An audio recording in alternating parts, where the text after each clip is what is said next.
Chairs all over the shop. Get in there! Let's go! The sky's the limit! It's an absolute madness! They've shit out! They've shit out! It's probably the worst goal you can ever witness, but I don't give a fuck!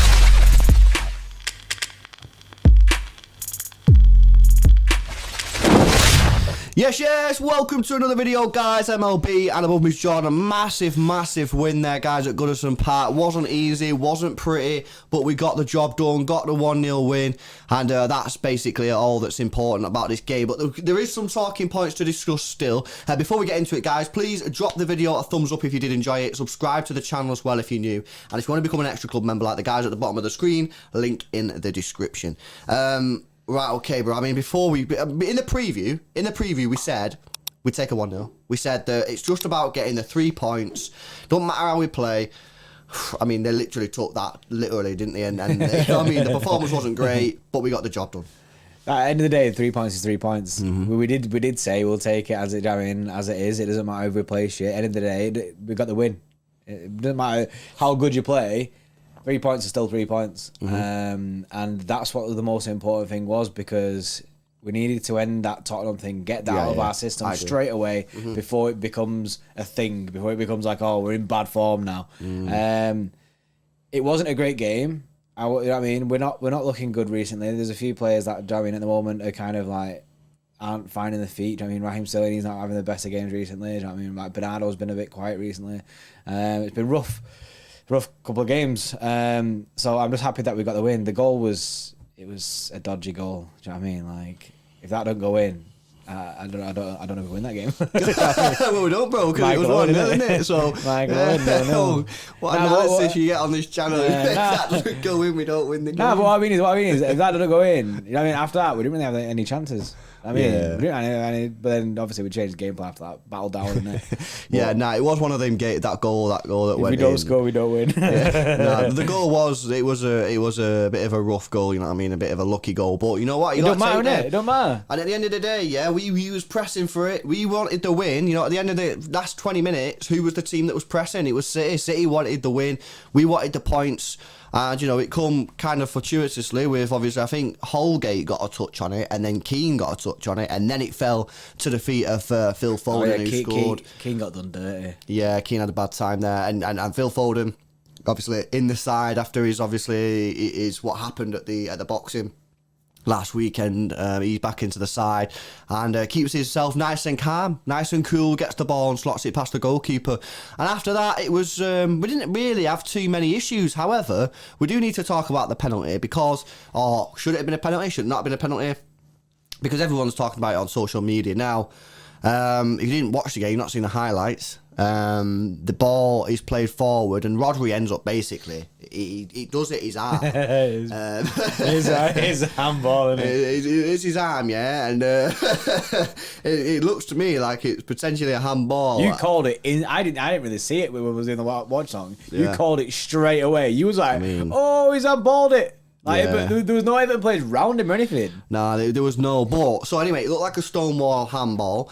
However, it appears that the referee actually gave a offside. So it's not the decision of whether it was a handball. I don't actually think was ever made, because it never got that far. Although they were looking at it on VAR, because in the end they just said, well, it doesn't matter if it's handball or not because it's offside. So we'll just give the offside. So if you've not already seen it, there's loads of photos on Twitter and stuff and on social media of the offside and the handball. You can make your own judgment. There's a thing with the ref as well when he does the offside call thing, like after he's done the VAR decision thing.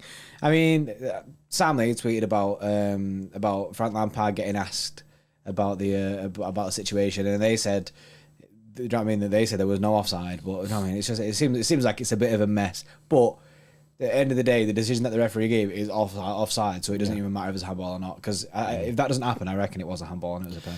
I mean, I do think it was probably a handball I as think well. handball penalty. But, we got lucky there. Yeah. He's offside. And that is Richarlison. If you watch a lot of Richarlison, you will know that he is offside quite a lot. I thought he was rolling on the floor way too much today. But, you know what? Sometimes you need a little bit of luck in the game, and we got it there with that penalty call, obviously, with it being offside.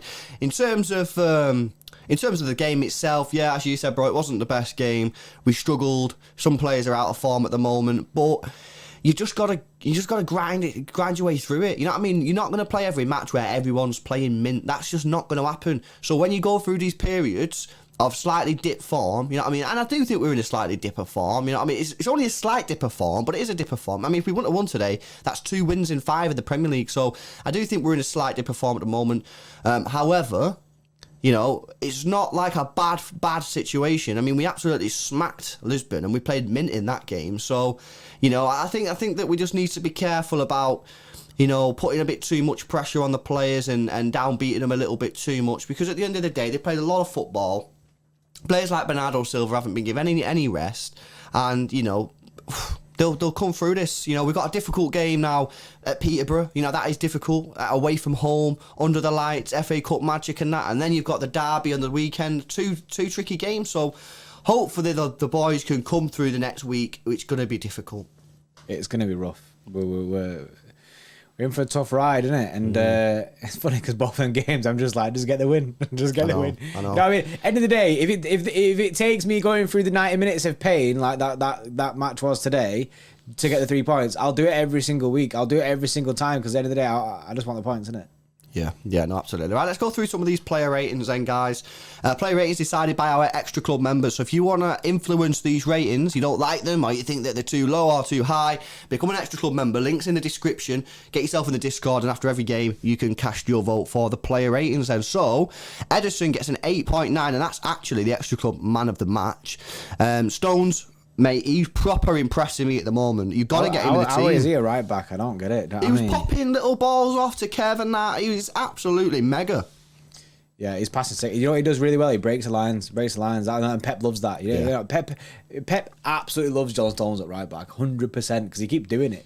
And yeah, it's mad because he's out of the team and he's kept Kyle Walker out, which is weird because Kyle Walker, I mean, usually he's smashing it. I mean, John Stones is playing that over him. Wild. No, absolutely. Diaz and Laporte gets 7.6, 7.1, and Cancelo gets a 7.3. And Rodri's probably one of them guys at the moment who's finding it a little bit tricky. I thought he had a really rough game against Spurs. Didn't really know where to be positionally. I thought, again, times during today's game where he was a little bit out of position or whatever. I don't know whether, again, this is... Well, I was going to say, has he played too much football? But he had a game that he didn't play in, which he got rested for the full 90 minutes. And then he only play like 20 minutes in the next I think he got subbed off. And the next game after that, he got subbed off after 60 minutes. So, I'd say, has he played too much football? Is he tired? But I don't think I don't know. It's a bit of a weird one, but yeah, I think we just need to be a bit careful. We don't want to go too ham on the players, especially when it's such a difficult period. But yeah, I mean, Rodri gets a 6.9. Maybe it's the opposite. Maybe if Rodri being out of the team sends in. I mean, maybe because some players are like that. Yeah, some players need to play. You get consistency in it, consistency with the performances and that. Maybe that sent him off a bit, not being in the team. De Bruyne gets 7.2. Gundogan with a 6.8. Sterling gets a 6.6. Foden 8.7. Obviously got the goal on that. In the second half, Foden came alive a bit. Actually, he was getting about. And Bernardo with a 7.9, which actually Bernardo's rating 7.9. I think is higher than the past couple of weeks because he's been missing a little bit. And he got the assist again for today's goal. So, nice. Subs are on screen. Pep with a 6.6. And the referee gets a massive 8.8, which I think that's the highest ever. I think that's probably the highest referee rating we've ever had. Also, that might be the lowest Pep rating after a win. Yeah, actually, I didn't clock that. I wonder why it's so low. Do you reckon? I don't know. Yeah, you know why? Because he didn't start Riyad Mahrez. Yeah, that is an interesting one, guys. What's going on with Riyad Mahrez? Why is Riyad Mahrez not in the team? It's a bit of a strange one because he's our top goal scorer. And I don't get it. It's weird, isn't it? If anyone's got any thoughts, let us know in the comment section below. But yeah, that's that. 3 points in the bag. Obviously, Liverpool playing in the Carabao Cup final against Chelsea, so we're gonna have that game in hand. Well, they're gonna have that game in hand again on us again. We've got the derby next weekend, Peterborough in the week. It's a tough old week, guys. So yeah, stay tuned. Loads of stuff coming on the channel. Hopefully, you've enjoyed the video. If you have, smash a like on it. Subscribe to the channel if you're new, and we'll see you in the next one. See you later.